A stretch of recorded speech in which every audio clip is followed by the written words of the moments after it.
He was just another city archivist living a life of quiet obscurity, a ghost in the machine of municipal government. In reality, he was the ghost, the legendary perpetrator of an unsolved triple S-class felony from a decade ago, a phantom who was never caught. When a brilliant, obsessive detective reopens the cold case, her cutting-edge tech closing in on him with every passing hour, he is forced to resurrect his old identity. The ghost is back on the board, and he and the police are locked in a deadly game of cat and mouse. My job is, for the most part, communing with the dead. Not people, but the documents they left behind. I spend my days with crumbling old newspapers and city records on the verge of turning to dust. My task to categorize them, scan them, and upload them to the digital archives. The work is peaceful. The pay is enough to keep me from starving, but not enough to get rich. I'm the kind of guy who could fall into a crowd and not make a single ripple. I like it that way. Ripples, I've learned, have a way of drowning people. Today was supposed to be like any other. I just made a cup of green tea and was settling in at my terminal, ready to coast through the day. Next to me, my colleague Walter was scrolling through TikTok, the phone blaring a hyperdramatic AI-generated voiceover. Shocking, the decade-old City Hall phantom case, an unsolved murder credited to the killer known only as the Ghost, was officially reopened today. The hand holding my mug froze, an almost imperceptible pause. The tea was scalding, but I didn't feel a thing. Sources say the new investigation will be spearheaded by the PPD's rising star, the genius detective Kira Lynch. Nicknamed the Hound for her relentless pursuit of justice, Detective Lynch famously cracked the Rainy Night Butcher case in under 3 months and boasts an IQ of 145. Can she finally unmask the ghost? Follow for updates. Walter clicked his tongue. Hey, Ethan, get a load of this. The ghost case. 10 years old, and they're dragging it back out. You think the killer's probably sipping margaritas on a beach in Mexico by now. I adjusted my black-framed glasses, took a slow sip of tea, and let the warm liquid quell the sudden tremor in my chest. Hard to say, I said with a slight smile. My tone as casual as if we were discussing what to get for lunch. It's also possible. He never left. Get out of here. You think Philly PD is so incompetent they couldn't find a guy who stuck around for 10 years? Man, I followed that case back in the day. This ghost guy was a real piece of work. Hung that corrupt scumbag Marcus Thorne from the City Hall clock tower, right in the middle of everything. Crime scene was sterile. Not a hair, not a fingerprint. Wiped all the security footage. It was like something out of a horror movie. If you ask me, the bastard had it coming. I didn't respond, turning instead to my monitor and quietly pulling up a news site. The banner headline was her face, a face I already knew too well. The woman in the photo wore a crisp police uniform. Short, dark hair, eyes as sharp as a surgeon's scalpel. Kira Lynch. A rising star wasn't just hype. She was a supernova. Behind her, the imposing facade of the police department headquarters, the Roundhouse, was draped with a bold red banner frowny face, the Ghost Task Force. My fingers hovered over the mouse for a long moment before I navigated to a different, encrypted drive. It contained a single file. The title, The Perfect Crime, A Ghost Story. The author was me. 10 years ago, the criminal they called the Ghost was also me. My name is Ethan Cross. I'm a city archivist, and I'm a murderer.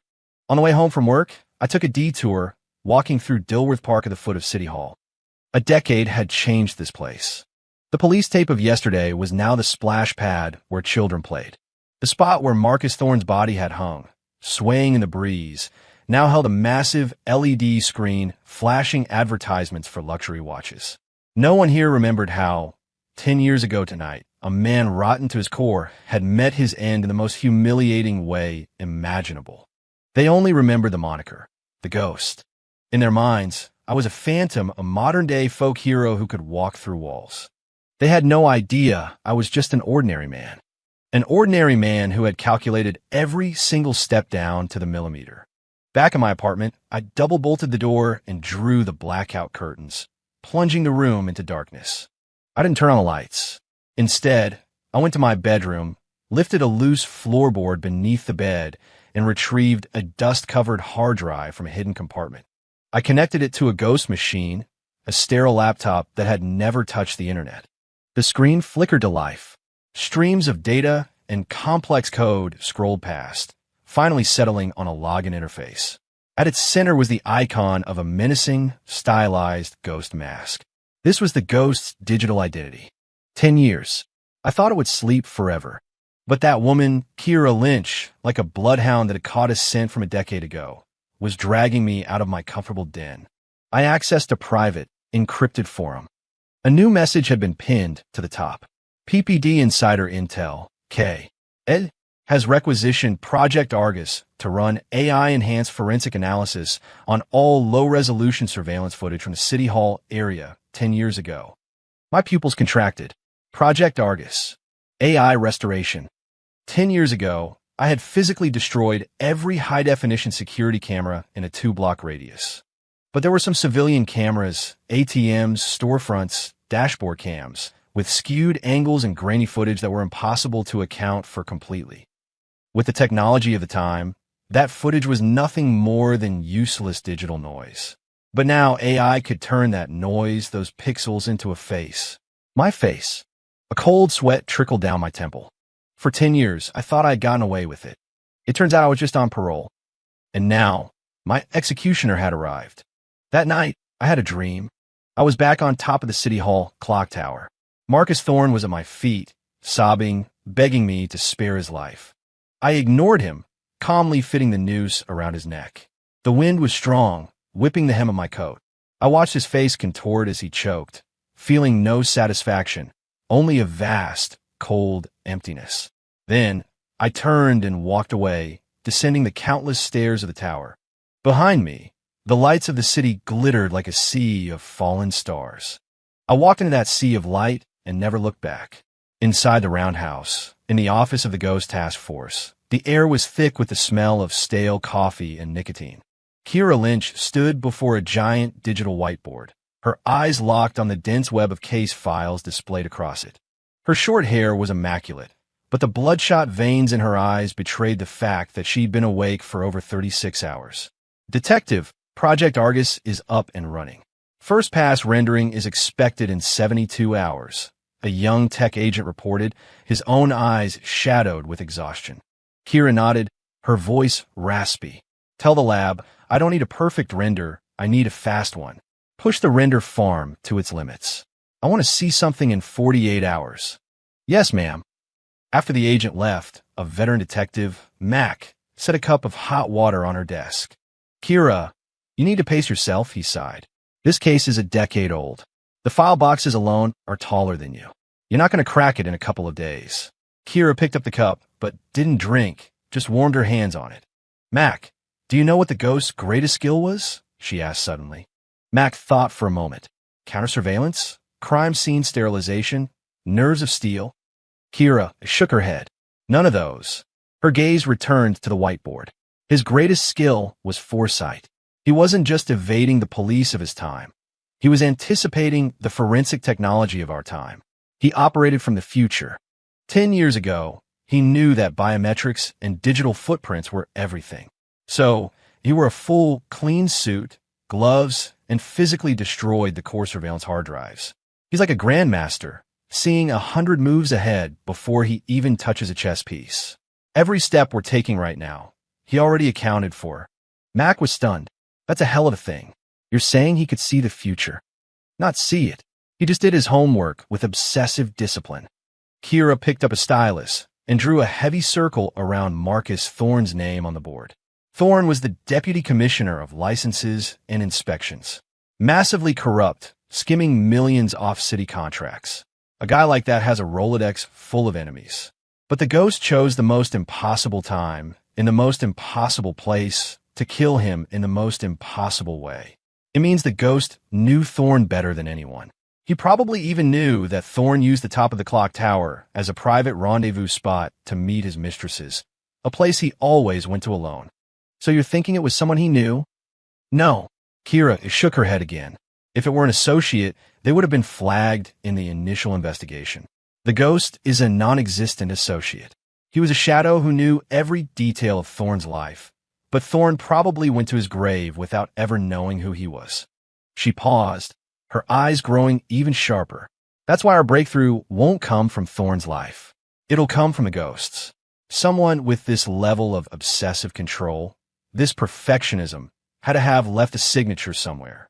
A detail he thought was flawless, but one that betrays his way of thinking. She walked to her desk, pulled up a file on her computer. The company that maintained the City Hall security system 10 years ago was called Blue Shield Security. 3 months before the murder, they performed a system-wide upgrade. After the incident, a deeply embedded, almost undetectable backdoor was found in the upgrade source code. That backdoor is what killed the security feeds that night. I remember, Max said, they grilled every programmer at Blue Shield. All of them had airtight alibis. Correct, because the code itself wasn't the problem. The problem was in the implementation protocol. Kira's fingers flew across the keyboard. I had the tech team rebuild the server logs from a decade ago. They found one detail everyone missed. On the final day of the upgrade, an external consultant account logged into the server remotely. The session lasted only 3 seconds. It executed what looked like a redundant cache cleanup command. That backdoor was injected in those 3 seconds. Mac drew in a sharp breath. Who was the consultant? No one knows. Kira's expression turned cold.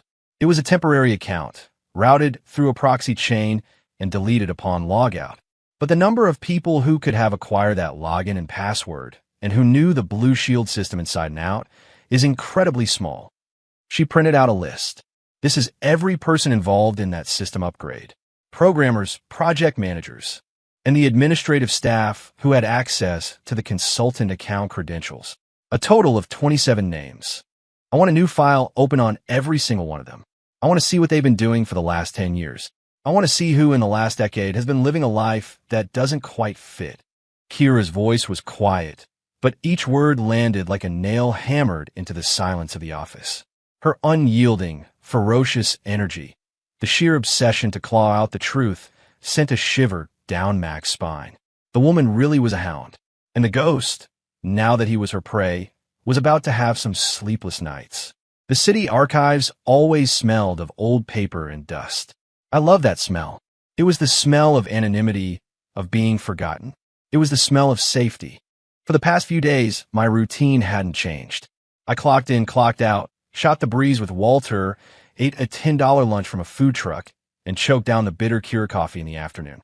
No one knew that my brain was running at 1,000 miles an hour. Kira Lynch was fast, faster than I could have imagined. In just 2 days, all 27 names on that list had surely been put under a microscope. And I, Ethan Cross, a former intern at Blue Shield Security, was on that list. My record was simple, clean enough to eat off of. After my internship ended, I wasn't hired. My performance was mediocre, my supervisor's report said.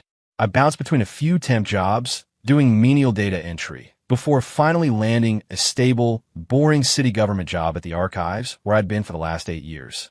No parents, grew up in the system. An introvert, not great with people, still single. My only hobby was playing video games after work. I was the textbook definition of a failure, a man whose edges had been worn smooth by society.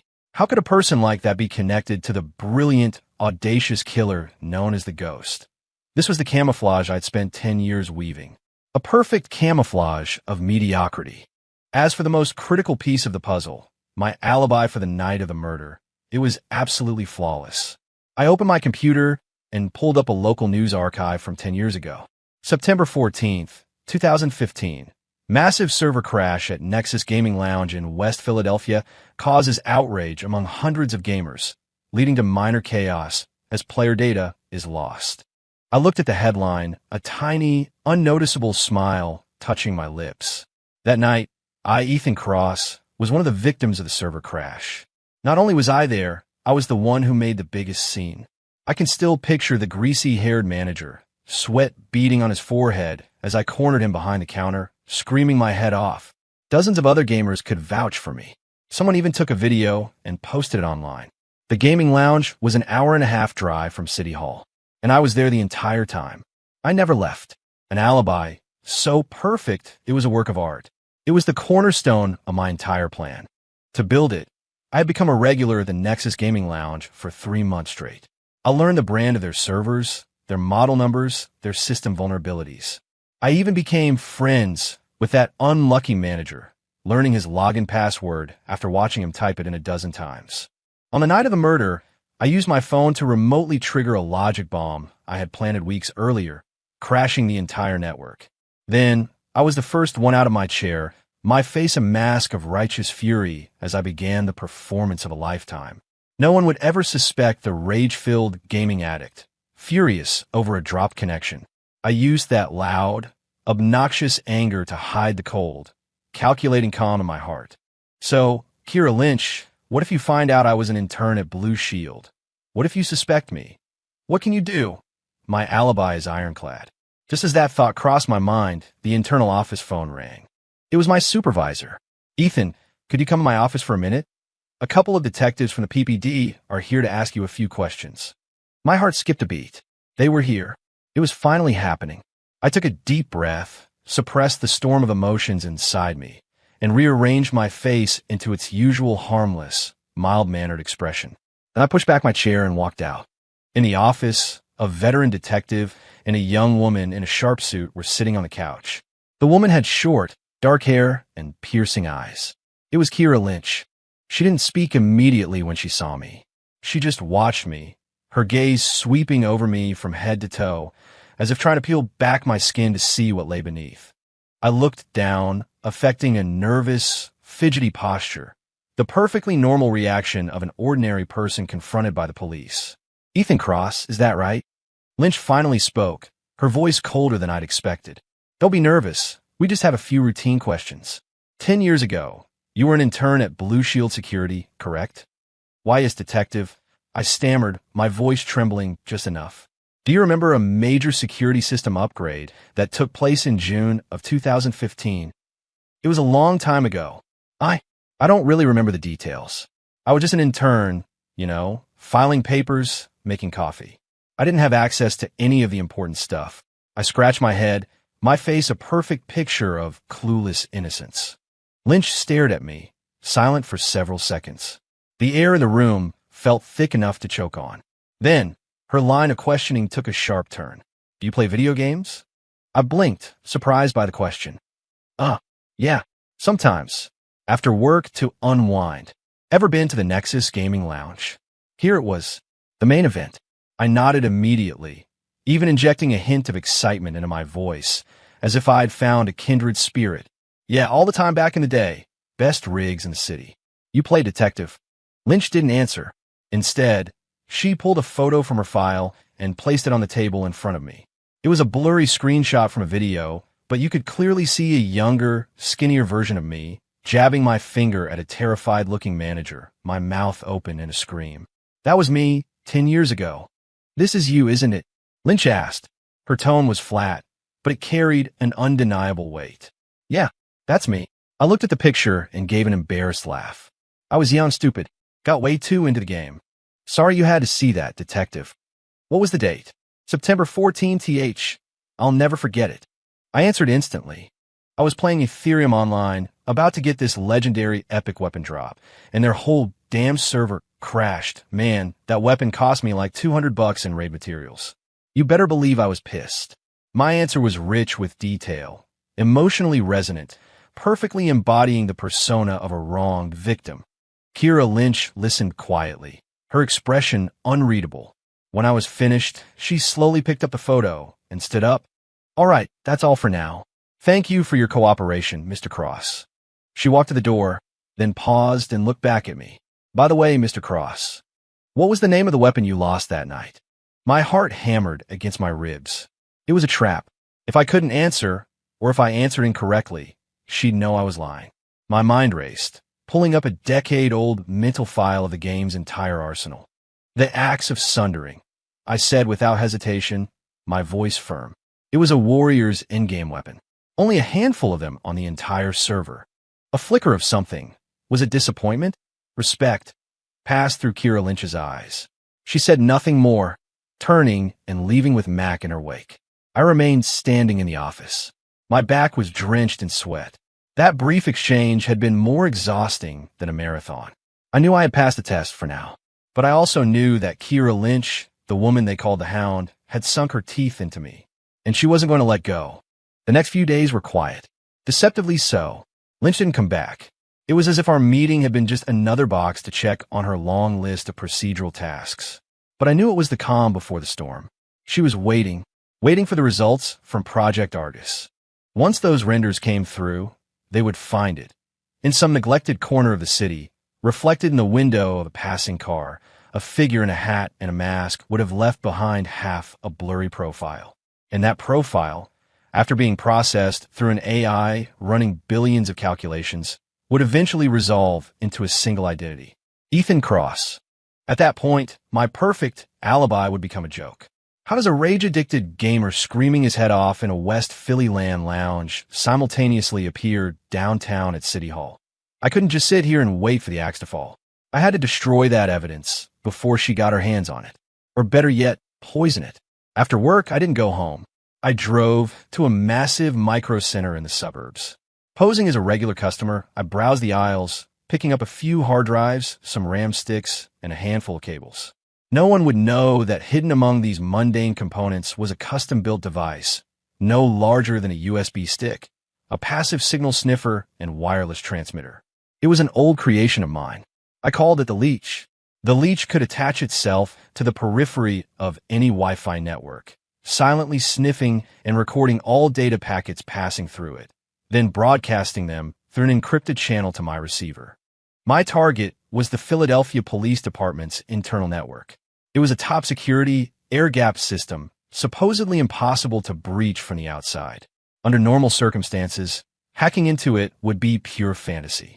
But the Ghost never did things under normal circumstances. I knew the PPD's Wi-Fi signal, for the convenience of its staff, covered the entire roundhouse, including the first-floor reception area. And every day, dozens of DoorDash and Uber Eats drivers walked in and out of that lobby.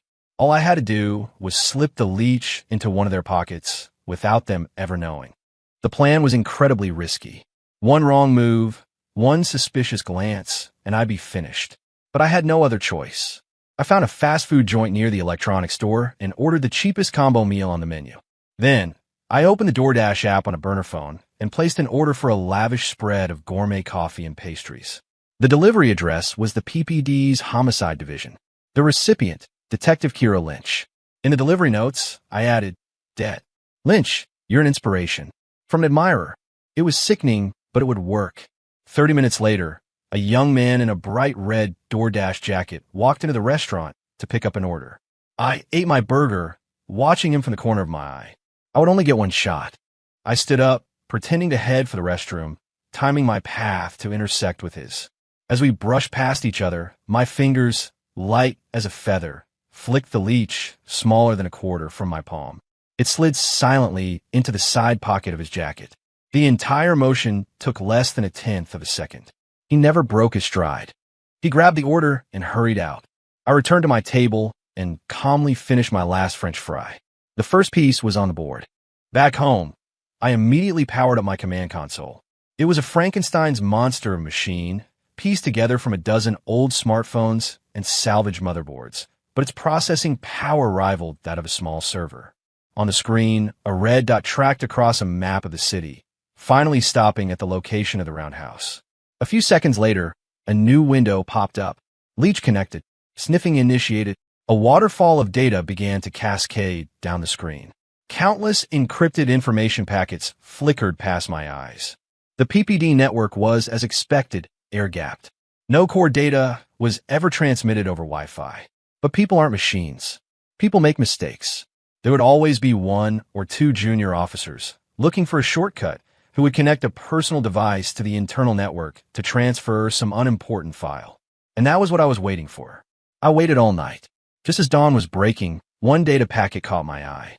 File type, PPTX. File name, Project Argus AI Enhancement Applications in the Ghost Case. Progress report. PPTX. Sender, Kyle Miller, Cybercrimes Intern. Recipient, Captain Davis, Cybercrimes Division. I smiled. There you are, Kyle. I immediately intercepted the PowerPoint file, and a much more audacious plan began to form in my mind. I wasn't just going to poison the well. I was going to deliver a gift-wrapped package of bad intel right to Kira Lynch's desk, a gift she would be thrilled to receive. I quickly scanned the presentation. It detailed the operational principles of the Argus system and its rendering process. It was exactly what I needed. I didn't try to alter the system's core code. That would be too easily detected. Instead, I decided to introduce a tiny, nearly imperceptible bias into its facial recognition model. I pulled up a public database of known criminals and found a man whose facial structure, height, and build were a 60% match to my own. A habitual thief named Leo Santos. Arrested for breaking and entering 3 years ago, released a year back, and had since dropped off the radar. I encoded all of Leo Santos's facial data, creating a priority recognition patch, and embedded it into the PowerPoint file. The moment Kyle Miller opened that file on a PPD computer, the patch would execute, silently infecting the network he was connected to. When Project Argus processed the blurry footage, the patch would kick in. It would guide the AI, among the infinite possibilities, to amplify any feature that resembled Leo Santos and suppress any feature that resembled me.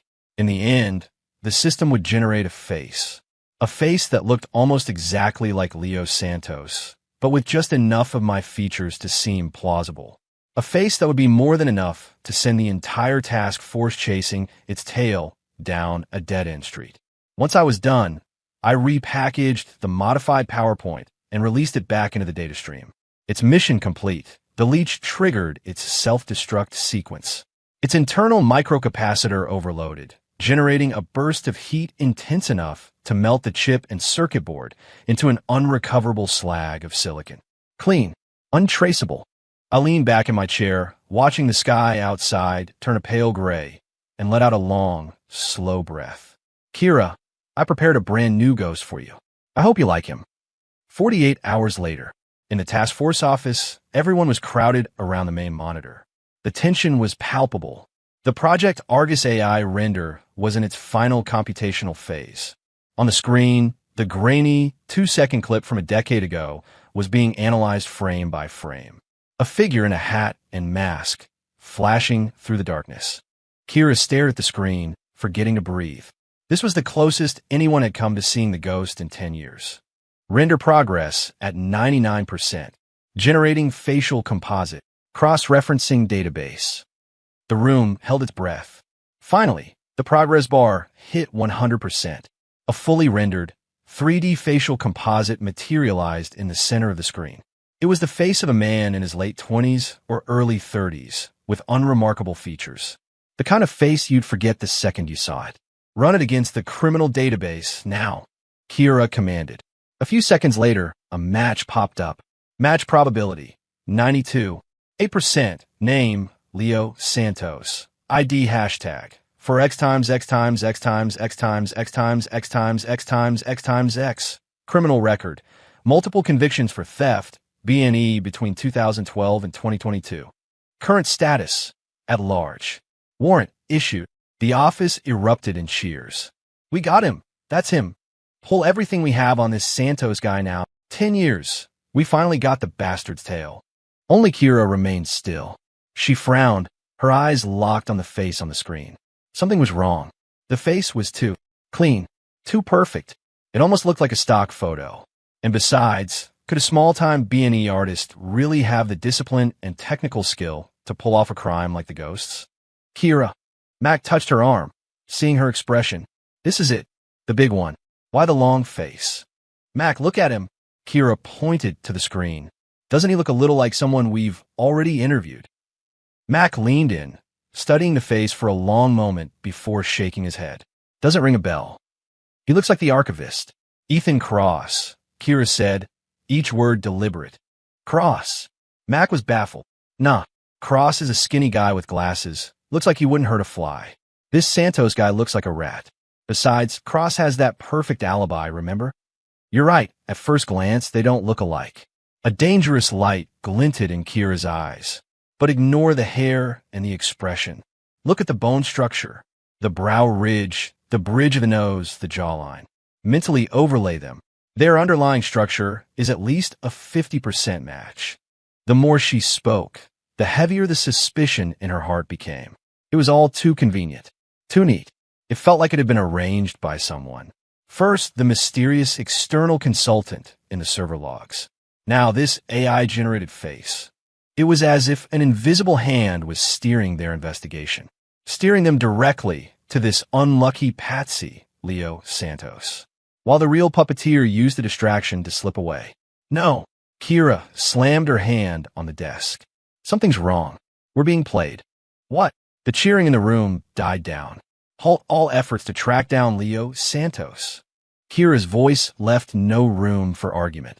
I want the raw render data from Project Argus. I want a full diagnostic to see if the system was compromised. And I want another team to start a deep dive on the archivist, Ethan Cross. This time, I don't want his resume. I want his utility bills, his internet usage, his gaming accounts, every damn DoorDash order he's placed for the last 5 years. I want to know what that man has been doing with his life, other than going to work and playing video games. Kira's orders plunged the room's atmosphere from elation to icy confusion. No one understood why she was suddenly trashing their only solid lead to chase a ghost, a seemingly harmless civilian.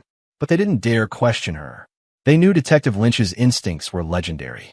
Meanwhile, in the quiet sanctuary of the city archives, I was wearing headphones, listening to Bach's cello suites as I methodically cataloged a collection of pre-war newspapers.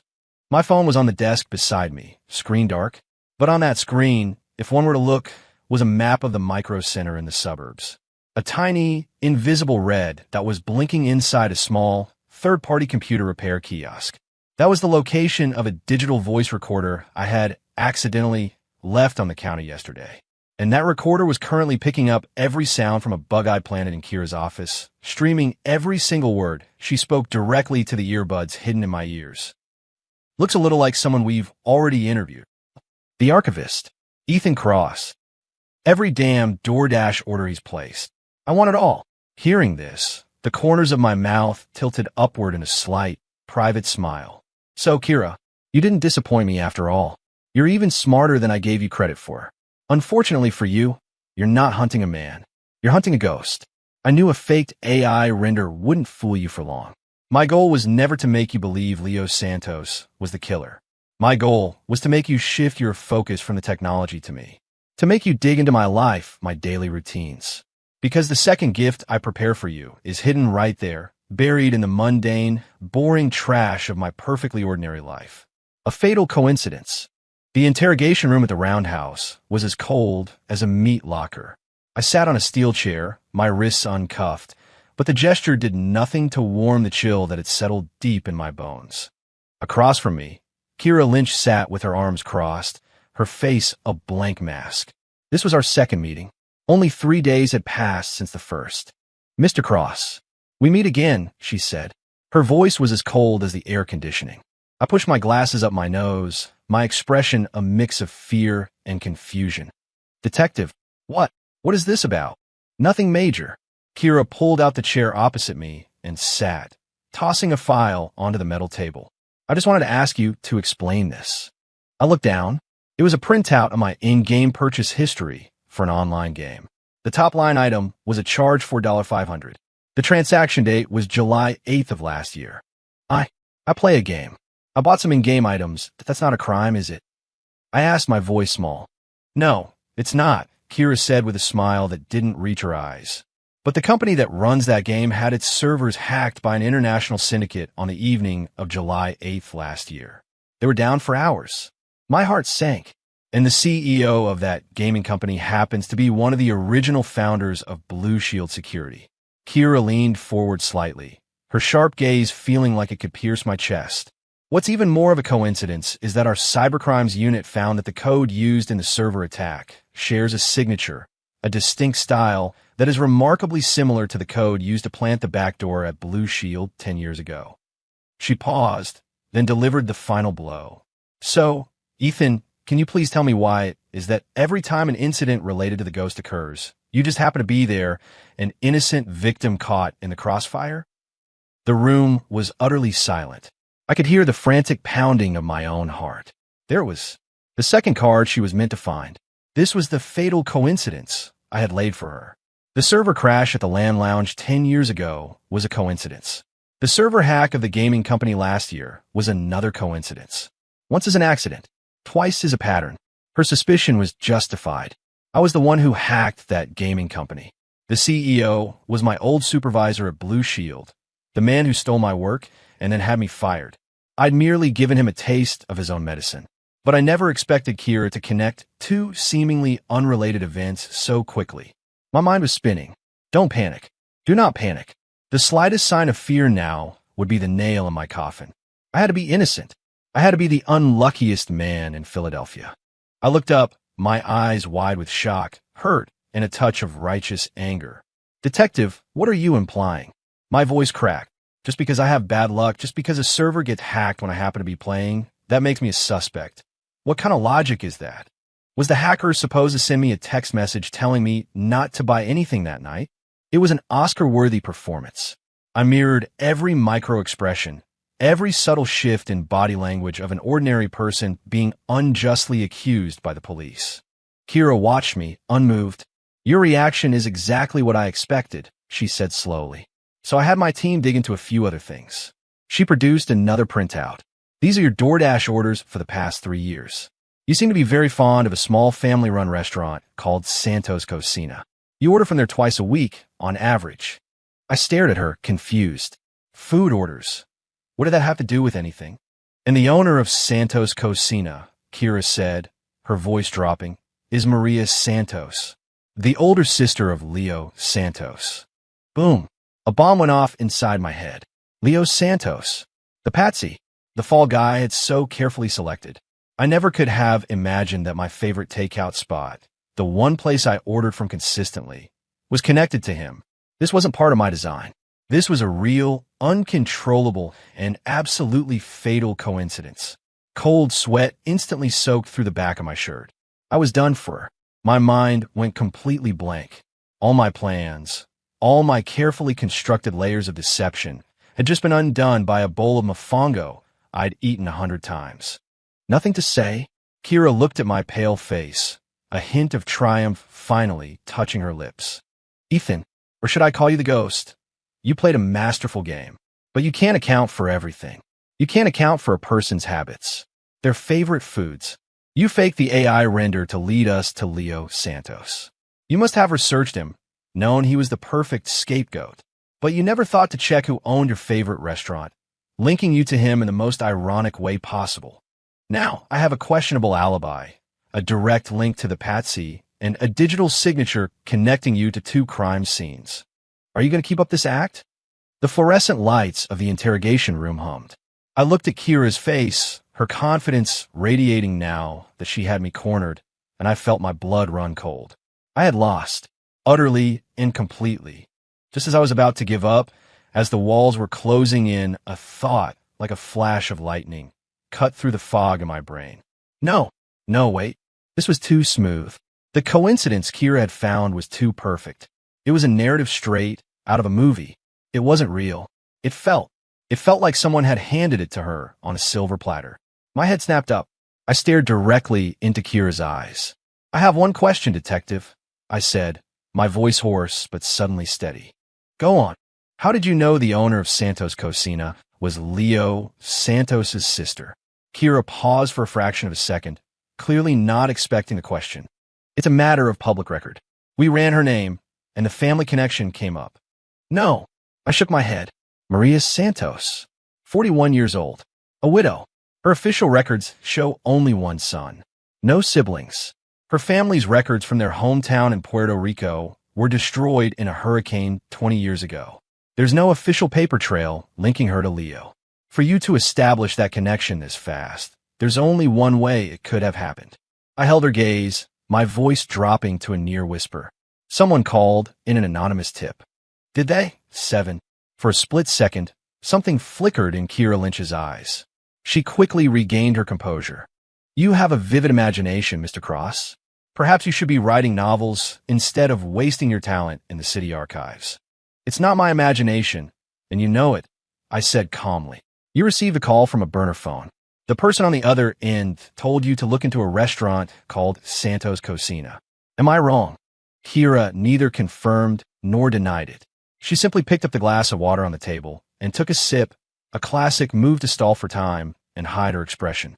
I smiled, a cold, bitter smile. I was right. So that's what this was. This wasn't a fatal coincidence at all. This was another setup. A trap inside a trap. There was someone else, a third player moving pieces on this board. A real ghost hiding in the shadows.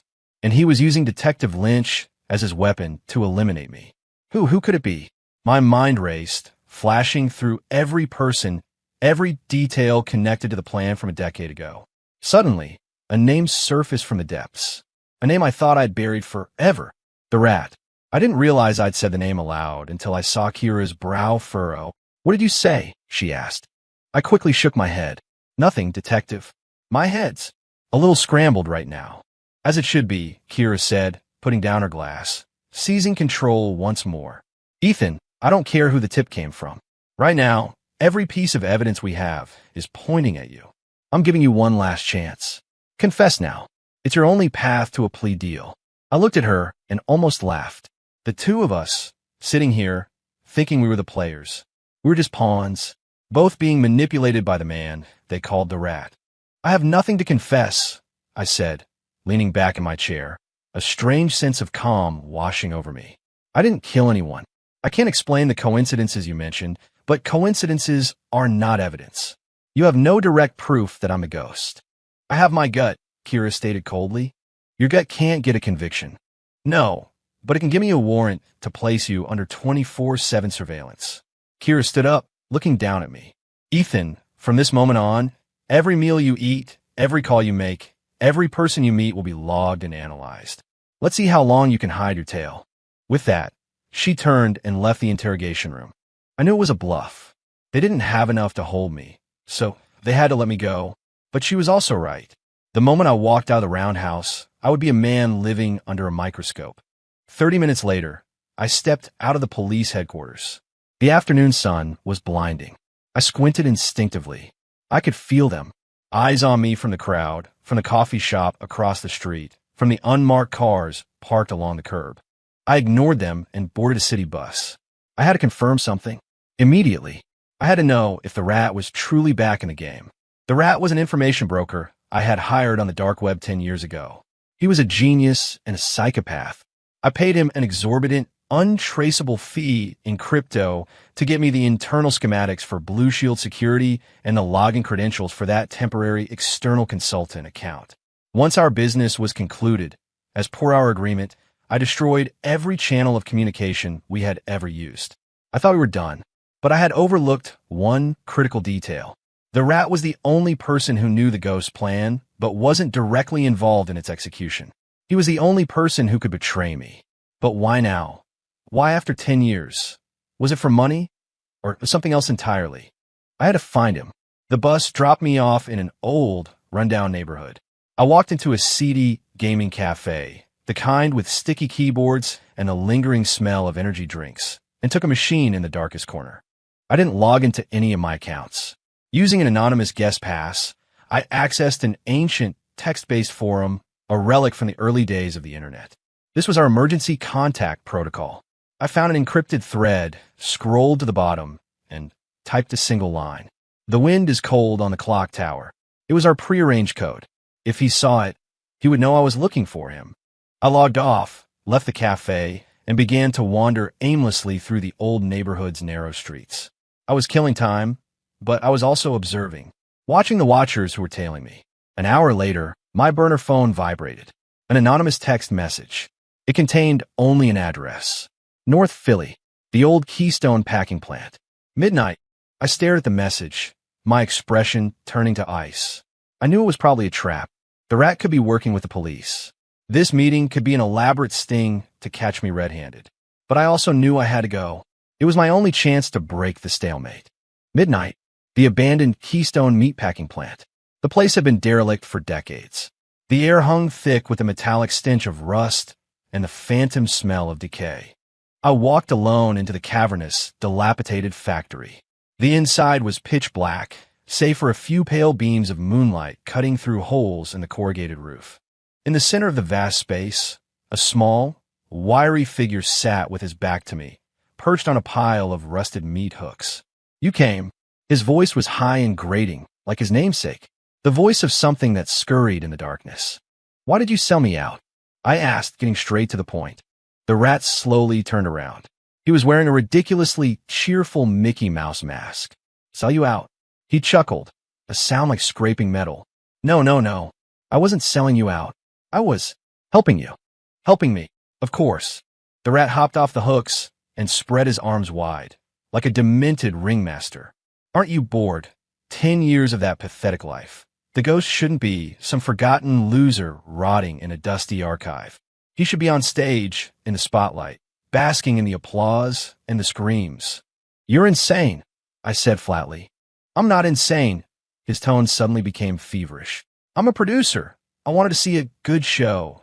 The greatest manhunt ever staged, directed by yours truly. And you, my dear ghost, along with that lovely little detective, are my hand-picked leading man and leading lady."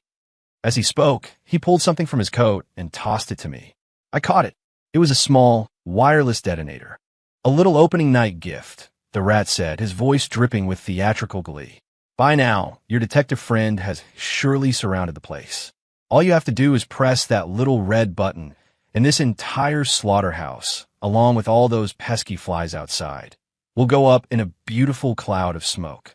And you, the star, can make a dramatic exit in the ensuing chaos. So, what do you think of my script?"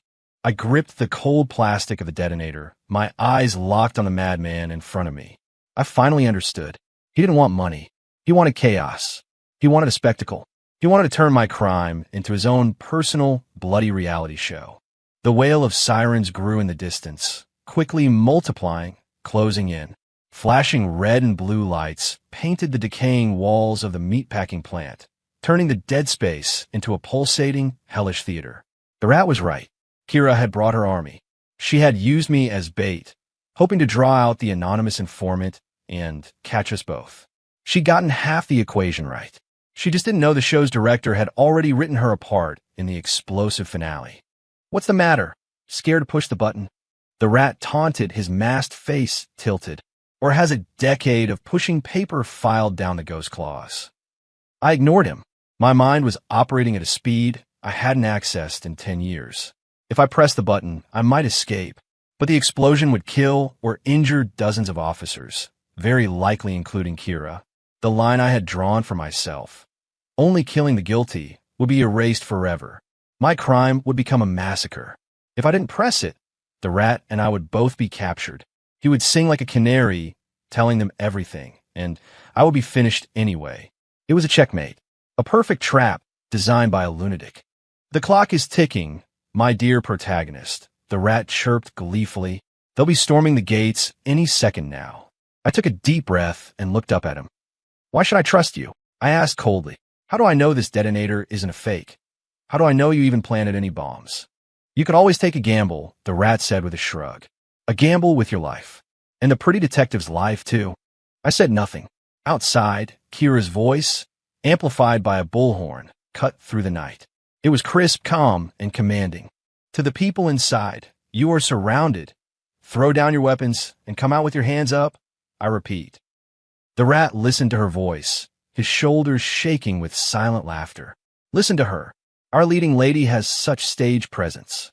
And in that instant, I did something the rat never could have predicted. I didn't press the button. Instead, I threw the detonator hard directly at him. He reacted instinctively, fumbling to catch it. The moment his hands closed around the device, I exploded into motion, not toward an exit, but in the opposite direction, deeper into the factory. My target was a massive, greased iron rail that ran along the ceiling, once used to transport animal carcasses. The rat froze, stunned. He never expected me to discard the one thing that gave me power.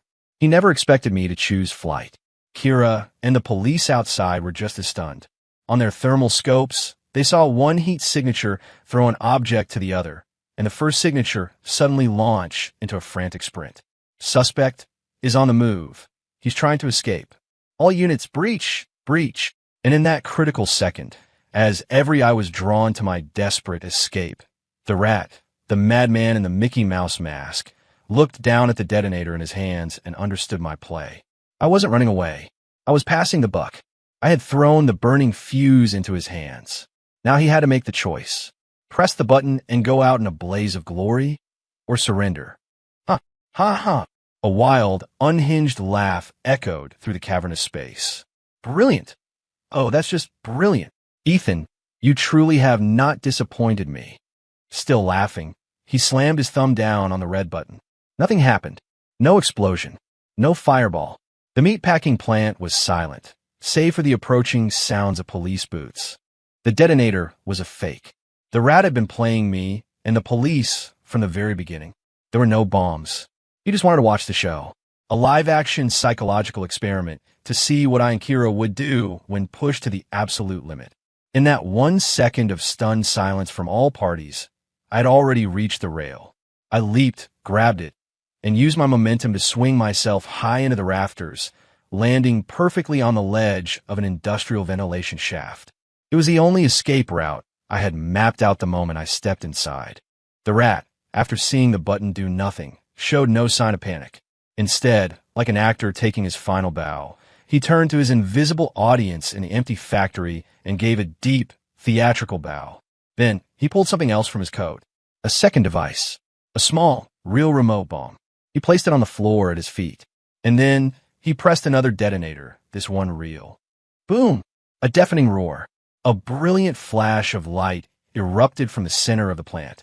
It wasn't a massive explosion designed to bring the building down, but it was more than enough to obliterate everything within a 20-foot radius, including the rat himself. He used his own death as the grand, fiery finale to his twisted masquerade. When Kira and her team finally stormed the smoke-filled factory, all they found was debris and a mangled corpse, still wearing the charred, half-melted remains of a Mickey Mouse mask. As for me, I was already deep inside the ventilation system, a ghost disappearing into the chaos of a dark and guilty night. The rat's suicide bombing plunged the entire case into an even deeper fog. All the evidence found at the scene pointed to one conclusion. The mysterious man known as the Rat was, in fact, the ghost. He had planned and executed the murder of Marcus Thorne 10 years ago, and he was the one who had been toying with the task force all along. As for me, Ethan Cross, I was just a poor, innocent man he had tried to frame. With his death, the chain of evidence became complete. The narrative was simple, clean, and satisfying. The case, it seemed, could finally be closed. A collective sigh of relief went through the department. Everyone was relieved, except Kira Lynch. At the final case briefing, in front of the department brass, she formally objected. I don't believe the rat was the ghost, she said, her voice quiet but firm. He was more like a fan, a deranged admirer, a copycat killer. Everything he did was theatrical, performative. It's the polar opposite of the ghost's original style, which was cold, precise, and surgically clean. What about Ethan Cross? One of the deputy commissioners asked. If the rat was the mastermind, then Cross is cleared, right? No. Kira shook her head, her stubbornness on full display. I still believe Ethan Cross is a primary suspect. In fact, I suspect the entire scene at the meatpacking plant was orchestrated by him. He manipulated the rat's instability to stage a brilliant performance, a death of the villain that transformed himself from suspect into a victim. Kira, that's pure speculation. Mac whispered urgently, tugging at her sleeve. We don't have a shred of evidence to support that. We don't have it now, but that doesn't mean we won't find it later, Kira said, her gaze sweeping across the room. I am requesting an extension of the surveillance warrant on Ethan Cross. I will keep watching him until I find that one final thread that ties him to the ghost for good. The meeting ended on a sour note. Kira's request was denied. A dead ghost was a much better outcome for the department than a living, breathing cold case. It was a win they could sell to the public. The case was officially closed. The task force was disbanded. But I knew Kira hadn't given up. I could still feel those invisible eyes watching me. She was a lone hunter, still waiting patiently in the blind after everyone else had packed up and gone home, convinced the hunt was over, waiting for her prey to make one mistake. And I was that prey. I couldn't afford any mistakes. I returned to my old life. I became even more invisible, more of a slacker than before. I kept my schedule, chatted with my colleagues about the weather and the price of gas. After work, I stopped playing video games. I took up herbal teas and mindfulness, living the life of a man twice my age. I transformed myself into a completely harmless, unassuming creature. I was waiting for Kira's patience and resources to finally run out. Days turned into weeks, weeks into months. 1 month, two, then 6. Just when I thought it was finally over, that the past was truly buried, Kira found it. She found the thread. She stopped investigating the case and started investigating me. Not Ethan Cross, the suspect, but Ethan Cross, the person. She went to the group home where I grew up, tracking down the retired director and caregivers. She went to my elementary school, my middle school. Like an archaeologist, she painstakingly excavated my mundane, unremarkable life inch by inch. And then she found it, a detail everyone had missed. My parents. My file said they died in a car accident. But Kira, relentless as ever, found the original police report for that accident. And in that decades-old report, she found a name. The name of the driver at fault. The driver, who was drunk, had killed both my parents. But because his family was powerful, he'd had a subordinate take the fall. He paid a small fine and walked away without ever spending a day in jail. The driver's name was Martin Thorne. He was Marcus Thorne's younger brother. Kira came to me with that file. It was dusk. She wasn't in uniform. She was just standing on the corner of my street, waiting for me like an old friend. "We need to talk," she said. We didn't go to the station. We went to a quiet, dimly lit bar. She slid the yellowed, brittle file across the table. "Are you still going to tell me you have nothing to do with the ghost?" I stared at the name on the file, a name that had been burned into my memory since childhood. I was silent for a long time. I knew, in that moment, that all my camouflage, all my performances were meaningless. She had found my motive. She had found the place where the ghost was born. She had found the last thread. I looked up at her. For the first time, I met her gaze without any pretense. Her eyes held no triumph, only a deep, weary sadness that came from knowing the whole, ugly truth. "You win," I said, my voice raspy. Kira shook her head. "In a story like this, nobody wins." She looked at me, her expression unreadable, and asked the one question she had been holding on to for months. "Why? Why didn't you trust the law?" The low hum of conversation in the bar was a world away. I watched the ice melt in my glass, my mind traveling back across the years. The law. I let out a dry, mirthless laugh. Oh, I believed in it once. I was 7 years old.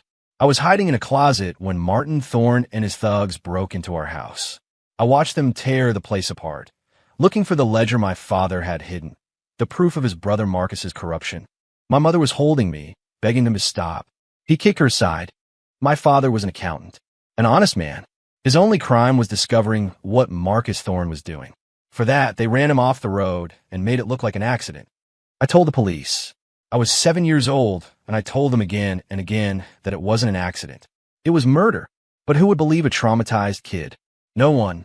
They said I was confused, that I was making things up, that the shock had broken something in my head. That was the day I learned that some forms of justice can't be found in a courtroom. So I decided I would have to get it for myself. I told her the story calmly, without anger or emotion, as if I were recounting a story I'd read in a book. Kira listened in silence. When I finished, a heavy, quiet settled between us. "So you spent 20 years, she finally said, her voice strained. "From the time you were 7 years old, you planned. You learned. You studied computer science, psychology, forensics. You turned yourself into the perfect instrument of revenge. 10 of those years were for learning." I corrected her. The other 10 were for waiting. I waited for the perfect moment, a time when Marcus Thorne was at the height of his power, when he felt most invincible. And I waited until I, the son of the man he'd had killed, had effectively ceased to exist. I became Ethan Cross, a quiet, mediocre, forgettable man. That way, no one would ever connect me to the ghost of that accountant's son. And I succeeded. I killed him. I made his death a spectacle of humiliation, just like he and his brother had done to my parents. I thought it was over. I looked up and met her eyes again. And then you showed up. Kira didn't speak. She just picked up her glass of whiskey and drained it in one go. The drink, I imagined, must have tasted bitter. "The evidence," she said, setting the glass down. "What evidence?" "The proof of what the Thorne brothers did to your parents. The ledger." I smiled. "Do you really think I would have kept it?" The light in Kira's eyes seemed to dim.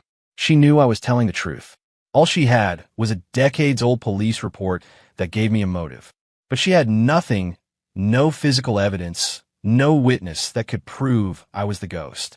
She knew the truth, but she could never prove it in a court of law. For a woman like her, it was the cruelest possible ending. "Ethan," she said, standing up, "this isn't over. I'll be watching you." "I know," I nodded. "One day you'll slip up, and I'll find the proof. I'll be waiting." She gave me one last, long look, then turned and walked out of the bar. Watching her determined, lonely figure disappear into the night, I felt a strange kinship. We were the same, her and I, two obsessives, willing to sacrifice everything for our own brand of justice. We had just chosen very different paths.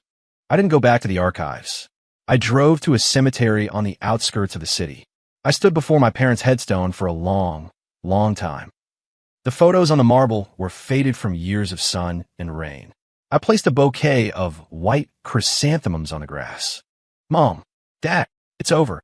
A breeze rustled the leaves of the old oak tree overhead. I turned, walked back down the hill, and melted into the anonymous evening crowd. My sins were my own. My revenge was complete. From this day forward, there's no ghost. There's only Ethan Cross, an ordinary city archivist. And perhaps a detective named Kira Lynch will spend the rest of her life hunting a shadow that is no longer there. Perhaps that, in the end, is the fate of us both.